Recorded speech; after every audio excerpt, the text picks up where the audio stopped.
I can't teach you how to listen.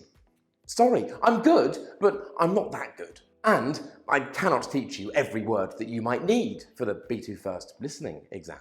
But I can teach you some strategies that might help you help yourself. And boy, oh boy, that is fantastic. My name is Toby, this is Smash English, and here is everything you need to know about part 1 of the B2 First listening exam.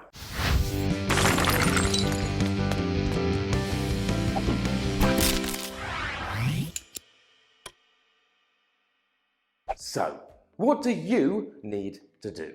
You will listen to 8 extracts, and you must answer a multiple choice question about each extract by choosing A, B, or C.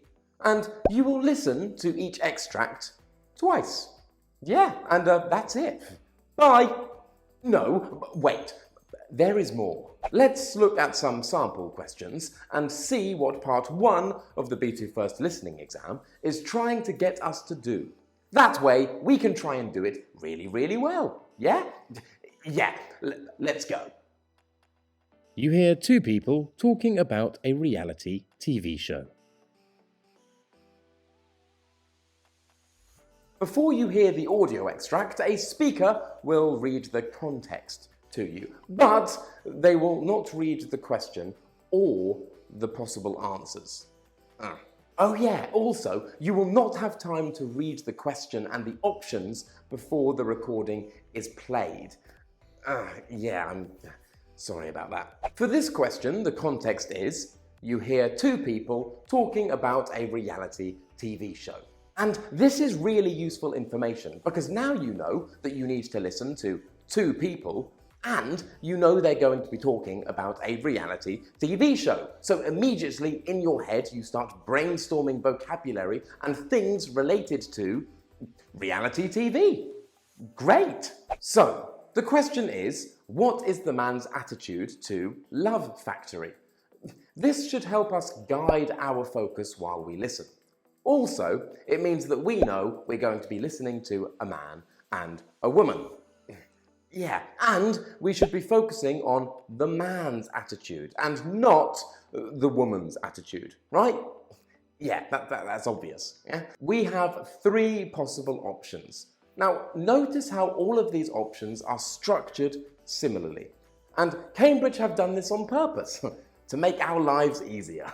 Isn't that great? Oh, thanks, Cambridge. I love you.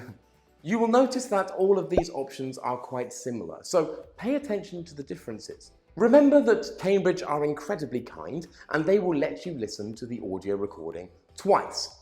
And this is because listening is hard. Reading is easier, and here is why. When you read and you don't understand something, you can go back and check. However, when you're listening, you can't do that. And so sometimes you will be listening, you will stop understanding, you will focus on the thing that you don't understand, and then suddenly you will realize, oh my gosh, I'm completely lost. Where am I? What am I listening to? Why am I still alive?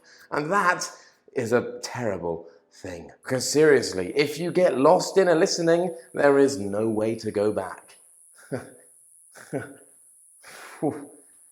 So, when you listen to a listening for the first time, don't focus on every detail, don't focus on every word, because there will definitely be things that you don't understand. And if you focus on what you don't understand, then you will not understand anything. Instead, try to understand the general idea, the general perspectives, the general context, the general attitudes of the speakers. Think about, what are the speakers trying to achieve? What are the speakers trying to do? This way you will build a mental map in your head that will help you locate the important information in your second listen. Right? Do we understand? I hope we understand. Maybe you focused on a word that you didn't understand just then and then got lost and thought, oh my god, but don't worry because YouTube has a rewind function. So go back and watch it again if that happened to you. So, let us try and do this question together. We will listen for the first time now. You hear 2 people talking about a reality TV show. Every year there's a new show and a new fad and a new craze and a new scandal, and I don't understand why you're into it. Yeah, I get it, okay, but hear me out. This one is actually entertaining, not to mention the fact that it's totally hilarious. Really? Even the name Love Factory, it seems so fake and over the top, and that's kind of the point though. It's meant to be like a guilty pleasure. You can't help but lose yourself in the drama. Yeah, but I don't know. I don't know if I can handle all the cringeworthy moments and the cheesy dialogue. Trust me, it's so worth it. And there are actually some interesting dynamics between the contestants, like how they form alliances and deal with their relationships. It's psychological, Toby. All right, I'll give it a shot, but don't judge me if I end up getting addicted. Oh my god, why would I judge you? I love this stuff. Trust me, you'll be binge watching all weekend. Phew, that was great. That was the best listening I've ever heard. So, Cambridge, if you want to pay someone to make listenings for you, then please, because I really need the support right now. Now we have a mental map in our head of the audio. Maybe you think you know the answer, and if you do think that, then good for you. You could be a genius. But don't stop listening. It's really important that you listen for the second time. So, what should you be doing when you're listening for the second time? Don't worry, because I'm about to tell you. Number 1, answer the question. Yeah. And number 2, challenge yourself. Don't only look for evidence in support of your answer, but also look for evidence against your answer. Seriously, this is really, really important because candidates will sometimes think they have found the answer and so they will stop listening. And that's dumb. That's really, really dumb. So please don't do that. So let's play the recording again and step into the mind of a candidate. Let's see what the successful candidate thinks while they are doing the exercise. Okay? Oh, that sounds exciting. I've always wanted to be inside the head of a successful candidate. Every year there's a new show and a new fad and a new craze and a new scandal, and I don't understand why you're into it. Yeah, I get it, okay, but hear me out. This one is actually entertaining, not to mention the fact that it's totally hilarious. Really? Even the name Love Factory, it seems so fake and over the top, and already I think the answer is A. He doesn't understand why the woman is into it. This suggests he is not interested, so for now, my answer is A.